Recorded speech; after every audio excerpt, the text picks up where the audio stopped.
নমস্কার। কবি সুকুমার রায়ের জীবনের হিসাব। বিদ্যাবোঝাই বাবু মশাই চড়ি শখের বুঠে, মাঝিরে গান বলতে পারিস সূর্যি কেন ওঠে? চাঁদটা কেন বাড়ে কমে, জোয়ার কেন আসে? বৃদ্ধ মাঝি অবাক হয়ে ফেলফেলিয়ে হাসে। বাবু বলেন, সারা জনম মূল নিয়েতে খাটি, জ্ঞান বিনা তার জীবনটা যে চাড়িয়ে দেয় মাটি। খানিক বাদে কহেন বাবু, বল তো দেখি ভেবে, নদীর ধারা কেমনে আসে, পাহাড় হতে নেবে?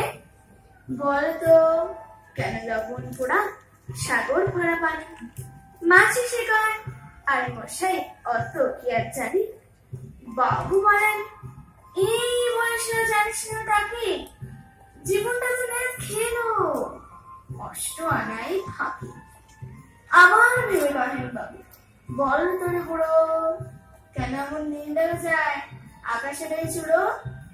বল তো দেখি সূর্য চাঁদে গ্রহণ নয় কেন? বৃদ্ধ বলেন, আমায় কেন লজ্জা দিচ্ছে না হেন? বাবু বলেন, বলবো কি আর, বলবো তোরে কি তা, দেখছি এখন জীবনটা তো বারবারাই বৃথা।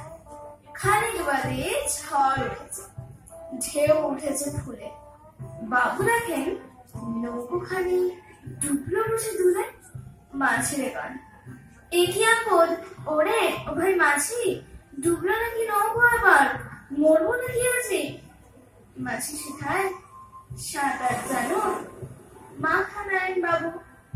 মূর্খ বাজি বলে, মশাই এখন কেন বাবু, বাঁচবে শেষে আমার কথা হিসেব করো পিছে।